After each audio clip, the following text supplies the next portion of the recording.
Good afternoon guys. Kasabong sa mga sa ating mga followers, sa ating mga viewers, lalong-lalo na sa ating subscriber dito sa ating channel, YouTube Kalyo Kasabong TV.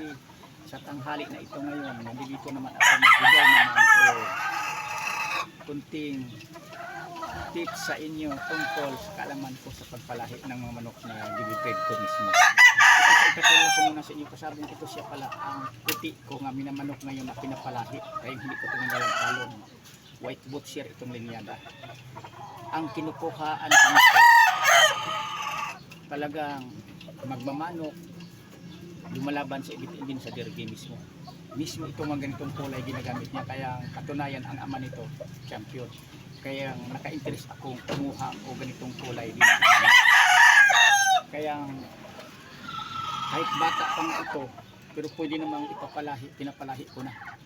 Kasi ang hirap sa totoo lang na kukuha ako uli ng ganitong lahi sa kanya kapag hindi ko ito ipalahi, sayang. Kasi ang hirap kumuha lahi uli sa kanya ng ganito. Kasi ginagamit niya ito mismo sa pang-personal na panglaban, lalo na sa ibig-ibig. Derby pag-interest siya. Kasi sinisirve sa mga puti. Kasi nagkadepende naman talaga sa tao yan. Kung hiyang ang puti sa kanya, kaya itong pinadami din niya at saka mga black, mga manok ni itim. At saka puti.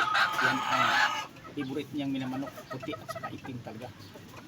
Kasi siniswerte din kasi itim o puti. Ako naman, ang siniswerte din ako sa mga kulay na kalisay at pula. Kaya bawat isa ka sa bungiro, bawat isa sa ating magmamanok, kanya-kanya talaga ang haligan natin kulay at saka nagkadepende din yan sa atin kung paano tayo pumili sa linyada na mahusay, ipaglaro, tapos importante lamang sa panalo tayo sa talo. Dito pala sa pagpalahi ng manok, ano ko sa inyo advice mga baguhan pala, pipiliin talaga nyo ang linyada tulad ng babaeng ginagamit ko. Hiniram ko lang din sa kaibigan kong magsabong kulay gold. Ito ang ipinaris ko parang magkaroon ko kulay swertihin ng mga gold kasi marami na ang itlog pinag-tubig ko.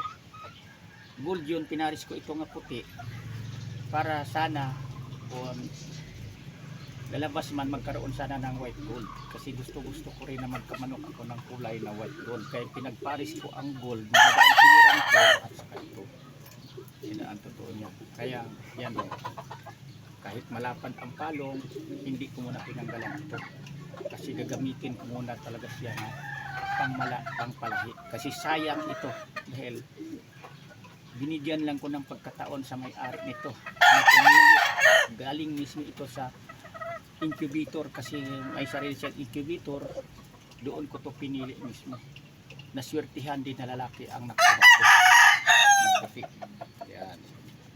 Kaya pinapalahi ko muna ito kung magkaroon kong puti saka ko na i-out, magbinta ako sa mga kulay puti basta magdaan mo nagmapanalo ako muna ang unang maglaban sa mga unang anak ito kasi hindi ako nagpalabas ng manok kung hindi nasubok na lamang sa panalo kay sa talo dahil mapahiya lang ako niyan.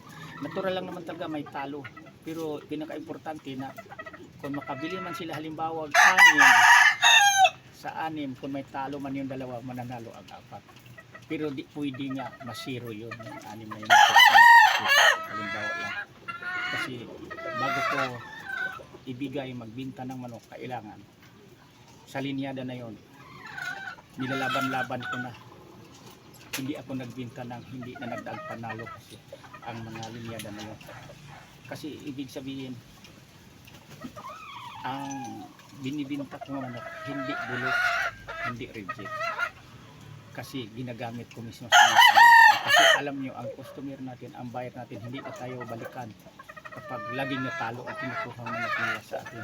Pinaka-important niyan parang balik-balikan tayo, piliin natin ang linyada na lamang sa panalo kaysa talo. Yan pinaka-importante sa inyong mabaguhan yan na kung magbibinta kayo ng manok magpapalahi kayo, gawin niyo yung business ito pero kahit pambinta lang ang ginagawa niyo, nag-breed kayo pambinta, piliin niyo ang linyadang lamang sa panalo kaysa talo para nga hindi kayo malugi sa ginagastos niyo kasi ang dami ko makuha, maibalik lang kaagad ang ikinuhunan nyo sa binili nyo pagkain vitamins. Hanggang dito muna ako kasabong, bukas ulit naman ibang topic na paliwanag ko sa inyo. Maraming salamat po sa yung mga content na i-upload dito sa aking YouTube Kalya Pasabong TV, sa aking mga followers, sa aking mga viewers, sa aking subscribers.